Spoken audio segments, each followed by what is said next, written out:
The day the sky turned black. The attack on Pearl Harbor. December 7, 1941, began like any other Sunday in paradise.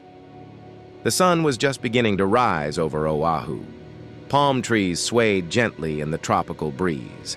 Church bells were about to ring. Sailors nursed hangovers, their uniforms crumpled from Saturday night revelry. Some wrote letters home. Others polished brass railings, the scent of salt and oil hanging in the air. A jazz tune played faintly from a radio aboard the USS Arizona. Then, at exactly 7:48 a.m., the sky roared. Without warning, dozens of Japanese aircraft came screaming out of the clouds like hornets from a nest, unleashing a hailstorm of bombs, torpedoes, and gunfire. The tranquil harbor was instantly transformed into an inferno of smoke, steel, and shattered bodies. Ships exploded, hangars burned, men screamed. The United States had just been sucker-punched into World War II. But how did it come to this? Why would Japan, half a world away, launch a surprise attack on the most powerful naval base in the Pacific? And how did the American military, with its radar, intelligence networks, and massive presence in Hawaii, fail to see it coming? The story of Pearl Harbor is more than a single day of infamy. It's a tale of arrogance, ambition, espionage, and stunning miscalculations on both sides. It's a story where heroes emerge from chaos and where tragedy reveals the cost of unpreparedness. To understand Pearl Harbor, we have to wind the clock back decades before the bombs fell. In the early 20th century, Japan was transforming. What was once a secluded island nation had rapidly industrialized, building factories, railroads, and, crucially, a formidable military. By the 1930s, Japan had dreams of empire. It eyed China's vast resources and Southeast Asia's oil and rubber. But there was one problem: the United States. The U.S. Navy, with its battleships and aircraft carriers, stood as the main obstacle to Japan's expansion across the Pacific. American bases dotted the ocean, including the gem of the Pacific Fleet, Pearl Harbor. As Japan invaded Manchuria and later launched a full-scale war against China in 1937, tensions with the U.S. escalated. Washington condemned the aggression. Then came the economic chokehold. The United States, along with Britain and the Netherlands, cut off oil exports to Japan, a move that would be like unplugging life support. Japan had two choices: back down or lash out. They chose war. But Japan's leaders knew they couldn't defeat the United States in a drawn-out conflict. The plan was bold and desperate. Hit America hard right at the beginning. Cripple the Pacific Fleet so badly that the U.S. would sue for peace, or at least hesitate long enough for Japan to seize the territories it wanted. The mastermind of the attack was Admiral Isoroku Yamamoto, a Harvard-educated strategist who once served as Japan's naval attaché in Washington. Yamamoto had seen the might of the U.S. firsthand. Ironically, he had argued against war with America, but when overruled, he set out to deliver a first strike so devastating it would be remembered for a century. He called it Operation Z. It was a gamble of epic proportions. For months, Japanese spies in Honolulu carefully monitored the movements of U.S. ships. One even posed as a tourist, sketching naval installations and reporting back to Tokyo. Meanwhile, 6 Japanese aircraft carriers slipped out of port in total secrecy, heading across the northern Pacific. They took a route so remote and perilous that even Japanese fishing boats dared not sail it. What makes the attack even more shocking is that America had some warning signs. On November 27, 1941, Washington sent a war warning to all major Pacific commands. Hostile action possible at any moment, it read. But commanders in Hawaii, Admiral Husband Kimmel and General Walter Short, believed sabotage, not air attack, was the likely threat.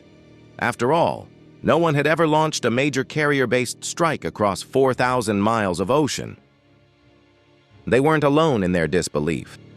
Even when a U.S. radar station detected a large formation of aircraft early that morning, it was dismissed as incoming American B-17s from California. The irony? Those very B-17s arrived during the attack, some landing amidst gunfire and chaos, bullets ripping through their wings as they touched down. Then came the carnage. 183 Japanese planes in the first wave. Dive bombers, torpedo bombers, fighters, each with assigned targets. Battleships were the priority. At 7:55 a.m., the first bomb struck the USS Arizona. Within 9 minutes, the Arizona's forward magazine detonated. A fireball erupted 600 feet into the sky. The ship rose from the water, split in half, and sank, taking 1,177 men with it. Many were vaporized instantly. On the USS Oklahoma, torpedoes punched open her hull like a can of sardines. She capsized in just 12 minutes. Sailors trapped inside banged on the hull, desperate for rescue. Some were saved, others suffocated or drowned. In total, 8 battleships were hit. 4 were sunk. Nearly every other ship was damaged or destroyed. Airfields were bombed.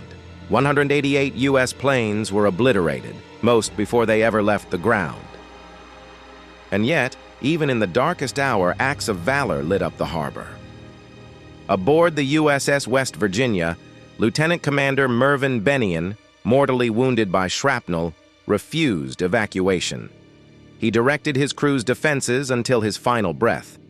On the Arizona, Chaplain Thomas B. Kirkpatrick dragged men to safety, praying with the wounded amid raging fires.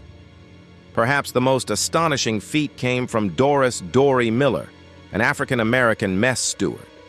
At a time when black sailors were barred from combat roles, Miller manned an anti-aircraft gun, a weapon he'd never been trained to use, and shot at incoming planes. His bravery made headlines across the country. He would later become the first African-American awarded the Navy Cross. The attack lasted just under 2 hours.